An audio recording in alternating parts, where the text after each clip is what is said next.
everyone having fun? 皆さん楽しんでますか？ Let me pray before we start. お祈りさせてください。 Heavenly Father, thank you for this day. 天のお父様、今日の日はありがとうございます。 Thank you for bringing everyone here. みんなをこの場所に集めてくださりありがとうございます。 Lord, I know that you brought everyone here for a purpose. あなたが目的を持って一人一人をこの場所に集めてくださったということを信じます。 And today, through this testimony, I pray that you will speak to everyone. そして今から話す証を通してあなたが一人一人に語ってくださることを信じます。 I pray that you will show everyone the love that you have for them. あなたがあなたの愛を見せてくださることをお祈りします。 I pray this in Jesus' name. イエス・キリストの皆によってお祈りします。So, the title of my testimony today is Jesus is my best friend. 今日の証のタイトルはイエスは私の親友です。 And I think that today a lot of people have the wrong image when they hear Jesus or God. 多分イエスっていう名前を聞いたときに皆さん間違ったイメージを持っていると思います。 They might have an image of like a supernatural being, and they might equate it to like a religious organization. なんか、なんだろう、なんていうんだろうね、霊的な人、宗教的な、なんか、宗教団体に関係する人っていうイメージを持っていると思います。 And while this isn't necessarily wrong, I think that there's a lot more to it. 間違っているとは言いませんが、もっと深い意味があります。 To me, Jesus isn't just an all-powerful being. 僕にとってイエス様っていうのは、ただ力を持っている方ではありません。 He's also my best friend. 彼は私の親友です。 And I hope that by the end of today, all of you will have a different image of him. なので今日の証が終わる頃には皆さんが違ったイエス・キリストのイメージを持ってくださると嬉しいです。 So first I want to start with a little bit of my background. まずちょっと自分のことを話したいと思います。 I was born in Japan, but when I was 6 years old, I moved to Canada. 日本で生まれましたが、6歳の時にカナダに引っ越しました。 And so ever since then, I've lived outside of Japan. なのでその時からもう日本に住んだことはありません。 And so this put me in a really unique situation. なのでちょっと普通の人とは違う、立場にいます。 There are some parts of me, like my physical characteristics or internally that are Japanese. 僕の見た目とか中身では日本人っぽいところがあります。 But when I go to Japan, I sometimes feel like an outsider. でも日本に行った時にちょっと、違和感を感じます。 I can speak Japanese, but not perfectly, so there's a little bit of a language barrier. 日本語話せますが、ペラペラではないので、ちょっと言葉の壁を感じます。 And I didn't grow up in Japan, so there are a lot of things culturally that I don't understand. で日本で育たなかったので、文化的にちょっとわからないことがいくつかあります。 So while I can consider Japan my home, 日本は僕のホームだと思いますけど、 I don't always feel like I fit in. でも自分が、いて心地いい場所だと思います。 And in America, it's kind of a similar situation. でアメリカでもそうです。 Even though I grew up here, so there's no language barrier, アメリカで育ったから言葉の壁はないですけど、 it still doesn't feel like the perfect fit. だからといって完璧に心地いいというわけでもありません。 So growing up, I struggled a lot with this. だから育っていく中でこれですごいよく悩みました。 And I don't know if this is the reason why, but これが理由かは分かりませんが、 growing up, I found it really hard for me to make friends. 子供の時から友達作るの難しいなと思っていました。 I think I was really shy as a kid, and I still am today. 僕はシャイなので、小さい時から今もそうなんですけど、 And so looking back on my middle school and high school years, 中学校、高校を振り返ると、 I didn't have anybody who I could consider my best friend. 親友と呼べる人がいなかったと思います。 I had friends from school and soccer, but I was never really close with any of them. 友達とかサッカーを通して知り合った人とかいますけど、親友と呼べる人がいませんでした。 But I was also born into a Christian home. そして僕はクリスチャンの家庭で育ちました。 And so growing up, I went to church every week. なので毎週教会に行ってました。 And I remember at church I would be constantly reminded that Jesus is my best friend. なので教会ではイエス様はあなたの友達だよということを毎週言われていました。 And I was taught that he wants to have a relationship with me. そして毎週イエス様はあなたと関係を持ちたいんだよって言われていました。 And so I want to share a little bit about how good of a friend Jesus really is. なので今日イエス様がどんないい友達かみんなにお話ししたいと思います。 So first, I think it's important to understand what friendship or true friendship is. でまず本当の友情関係っていうのがどういうものなのか知るのが大事だと思います。 I think you all know who Aristotle is. アリ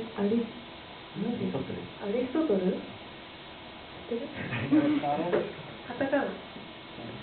アリストトル。知ってますか？哲学者の。He basically said that friendship is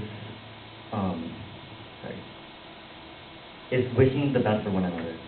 彼は友情というのは相手にとってベストなことを願うということです。 And so going off of this definition of friendship, I don't think that is possible without love. この友情の意味が本当ならば愛がなければできないと思います。 Because true friendship is loving them for who they are. 本当の友達っていうのは彼のそのままを愛しているということです。 And not by what they can do for me. そして彼が自分にどんなことをしてくれるかによってではありません。 And if this love is the basis of the friendship, then wishing the best for each other would come naturally. なのでこの愛っていうものが友情関係の土台となるならば友達にベストを願うことができると思います。 So for example, say something really amazing were to happen to Hiroki. 例えばひろきになんかすごいいいことが起きたとします。 As a friend, I would be genuinely happy for him and celebrate with him. 自分はひろきの友達としてすごい喜んでお祝いします。 That's true friendship. それは本当の友情だと思います。 Now that we know what friendship is, how does Jesus show this kind of love to us? なのでイエス様はどんな友情を表してくださるでしょうか。 In John chapter 15, verses 12 to 13, it says this. ヨハネの15章にはこう書いてあります。 My commandment is this, love each other as I have loved you. Greater love has no one other than this, to lay down one's life for one's friends. 私があなた方を愛したようにあなた方も互いに愛し合うこと、これが私の戒めです。人がその友のために命を捨てるというこれよりも大きな愛は誰も持っていません。 So here Jesus is talking to his disciples. これはイエス様が自分の弟子に語っていることです。 And he commands them to love others as Jesus has loved them. そしてイエス様は自分が愛したように自分の友達を愛しなさいと言っています。 He wants them to spread love to others. そして愛を反映させていきなさいと言っています。 Because the beautiful thing about love is that no matter how much of it you spread to others, you don't lose it yourself. 愛の何が美しいかというと、与えても与えてもなくならないということです。 Love doesn't diminish. 愛は小さくなったりはしません。 So, and this command to love others applies to us too. そしてこの戒めは私たちにも、アプライします。 Because Jesus loves us just as much as he loved his disciples. それはイエス様が弟子たちと同じくらい私たちを愛してるからです。So far we've heard a couple of testimonies now. フライデーで何回か証の時間がありました。 And basically all of them talk about the love that Jesus has for us. そして毎週誰かが必ずイエス様の愛について話したと思います。 And this is because this love is the foundation of our relationship with him. なぜかというと、この愛がイエス・キリストとクリスチャンの土台だからです。 As Christians, we believe that we are sinners. クリスチャンは自分たちのことを罪人だと信じています。We all do things where God might look at us and say, you shouldn't have done that. みんな神様が見て、それやらない方が良かったよっていうことをやってしまいます。 And God might feel hurt. そして神様は傷ついてしまうかもしれません。 And he might even feel betrayed. 裏切られたと思ってしまうかもしれない。 But he will love us no matter what we do. でも彼は私たちを何があっても愛し続けてください。 And the extent of this love can be found in verse 13. そしてこの愛は、13節に書かれています。 Greater love has no one than this, to lay down one's life for one's friend. 人がその友のために命を捨てるというこれよりも大きな愛は誰も持っていません。 I don't know about you, but I think it would be really hard for me to give up my life for somebody. 皆さんはどうかわかりませんけど、僕だったら誰かのために死ぬなんて難しいと思います。But Jesus tells us that there's no greater love than this. でもイエス様はこれよりも大きな愛はないよと言いました。I mentioned earlier that we're all sinners.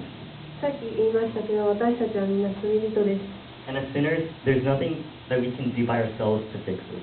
罪人としてこれを直すことはできません。No matter how hard we try to be perfect, いくら完璧になろうと頑張っても we can't achieve this on our own. できません。This is why Jesus came down to the earth and died on the cross. これがイエス・キリストが地上に来て十字架にかかって死んだ理由です。And so this idea of somebody dying for our sins might be a little confusing or hard to understand. もしかしたら誰かが自分の罪のために死ぬっていう考えは初めて聞くかもしれません。But to explain it briefly, the Bible tells us that the wages of sin is death. でも簡単に説明すると聖書には罪の報酬は死だと書いてあります。As a result of our sins, we deserve eternal death. 罪の結果、私たちは死を経験しなきゃいけないんです。So Jesus, who as a friend, doesn't want us to experience this death. でもイエス様は友達として私たちにそれを経験してもらいたくない。So he sacrificed himself so that our sins may be forgiven. だからイエス様は自ら死んで私たちの罪が許されることをしてくださったんです。And as a result, we go from deserving eternal death to receiving eternal life. それによって私たちは死から永遠の命を与えられるものになったんです。This is why Jesus gave up his life for me and you, who are his friends. だからイエス様は自分の命を私たちに捧げてくれたんです、友達として。And the Bible tells us that there's no love greater than this. そして聖書はこれより大きな愛はありませんと書いてあります。I want to end this testimony with a poem. この証を、詩で締めたいと思います。This is a pretty popular poem titled Footprints in the Sand. フップンっていう結構有名な詩があります。It's a little long, so I'll explain what's going on. ちょっと説明しますね。So basically, this is somebody's dream. これは誰かの夢です。And there are two sets of footprints in the sand. そして2組の足跡が砂にあります。One set of footprints belongs to Jesus, and the other to the person in the poem. 1組はイエス様で、もう1組はその詩を書いてる人です。And this person looks back on the path of the footprints and notices one section where there's only one set of footprints. そしてその詩人は振り返って、あるセクションだけ1組の足跡、1人分の足跡しかないところがあるっていうことに気づきました。And she realizes that this is the lowest point in her life.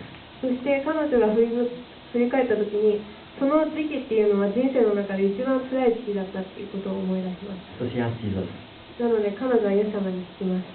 You told me that you would walk with me, but why did you leave me when I needed you the most? イエス様、あなたは私が一番辛い時に一緒にいてくださるって言ったのに、なんで一番辛い時に一緒にいてくれなかったんですか？ And Jesus replies, そしてイエス様はこう答えました。I will never leave you. 私はあなたから絶対に離れない。The times when there are only one set of footprints are when I was carrying you. 一組の足跡しかなかった時は私はあなたを背負っていたんだよ。This is how good of a friend Jesus is. イエス様はこういう友達です。He laid down his life for us. イエス様は命を捧げてくれて、 He will always love us. そしていつも愛してくれます。 And he will carry us in our times of need. そして辛い時に私たちを背負ってくれる方です。You'll never find a friend better than Jesus. イエス様よりいい友達を見つけることはできません。 You'll never find somebody who will love you as much as he does. イエス様ほどあなたを愛してくれる人なんていません。So if any of you are interested in accepting this love, もしこの愛を受け止めたいと思うなら、 then please don't hesitate to talk to any of those staff. スタッフの誰でもいいので声をかけてください。 We want you to experience this love. この愛をみんなに経験してほしいです。 And Jesus wants to have a relationship with you. そしてイエス様はあなたと関係を持ちたいと思っています。以上です。